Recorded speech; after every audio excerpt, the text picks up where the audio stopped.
What's up, y'all? Today we're gonna be talking about 360 photographies. I watched a couple of videos on YouTube to understand not a lot of people want to shoot videos because you'll be taking a lot of videos. Now you're gonna have to go back to edit it and then upload it, but then a lot of us don't have time for that. A 360 photo that can literally cover everything for them. I also learned about pure shot. That's like you take a normal photo in the camera, but then it kind of makes it like an HDR picture by adding some color grading and everything on its own. An abstract photo, basically like trying to see pattern in the photographies that you're taking. I also learned about animation, but then I did not try it because I don't have time this week. The last one is using selfie stick, holding it in front of you or behind you, kind of get like a nonchalant vibe. So this is how most people took pictures on 360 camera, and I kind of wanted to inculcate that in my project. So I had 4 topics to cover. 1, take photos in the daylight. I think this was kind of easier compared to the others because I just had to play around with the whole shutter speed, not the ISO, because I set the ISO to like 100, and then the shutter is what I was playing around with. The only problem that I had to face, light keeps changing, bro. I was kind of walking around taking different pictures,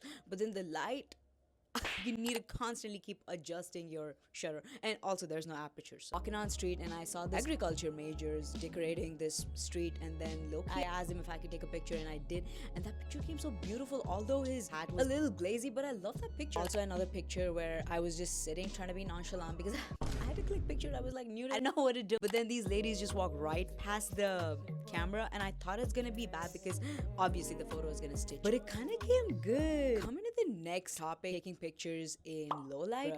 Why was this so hard? Trying to get the clarity in the picture, but also compromising with your ISO, shutter speed. Some pictures came so bad because my friends and I were just like watching TV, and then the TV was bright, like it got oversaturated. But then I turned off the TV, and then I took the same picture. It came good. Still trying to figure out how to have the TV on and not have a bad picture. One of my favorite pictures literally sat in this balcony. I increased the ISO to like 1000 plus because I knew at night you just had to increase the ISO. There's like no other point, like, because playing around with just shutter was not helping me at all. So I had to like decrease the shutter so much that it just takes its own time to capture. The next topic was the motion picture. I did not know the motion picture. I had to increase the ISO to like 2000 plus. I used to take pictures in daylight in 100, but then I increased the ISO to 600 to 800. Those motion pictures came so bad. I didn't know what I was doing because, mind you guys, I'm hella new to photography. I don't even know how to start or where to start. So the very next day I went out, got a couple of pictures. Also had to increase the shutter because obviously it was broad daylight, 1/2000 seconds or something. Guys,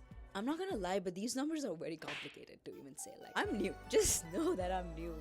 I'm scared, but I'm trying. I'll definitely learn it someday. But the last one was photos that pushed the limit of stitching ability on camera. I couldn't understand the actual meaning of it, but I just took a couple of pictures where the 360 camera itself did amazing job in stitching. I also use a stitching tool that is available in 360 Studio. There's a setting that says calibrator, so I set it to max. There's also another setting called a stitch fusion angle, so I kind of use that. There's another tool called AI stitching. I kind of use that on some of my pictures because I felt like it did a better job compared to the optimization. It kind of gave a more natural vibe. There was a picture that I took at work. I was trying to show my coworker how to use it. I held without a tripod or a selfie stick, clicked the picture, and my hand kind of distorted. So I used these AI tools available in the 360 Studio to smoothen the picture.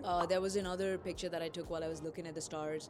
Obviously, I'd set the ISO max, the shutter very low. Then I took the picture, and I was literally living in that moment. Like, my body is kind of shaky because I was literally smiling and laughing like everywhere. It was just so beautiful. You could see the moon. It is so beautiful. The lights in the house was a little oversaturated. That was the vision I was looking forward to. A couple more pictures that you can see. I'm not gonna talk about everything, but then these were like some of my learnings, takeaways, critics on my own project this time. Well, it's definitely a task, something that I need to practice and learn more about. I'm gonna learn it in 3 days or a week. Thank you for watching and keep supporting. Subscribe, but if not, subscribe.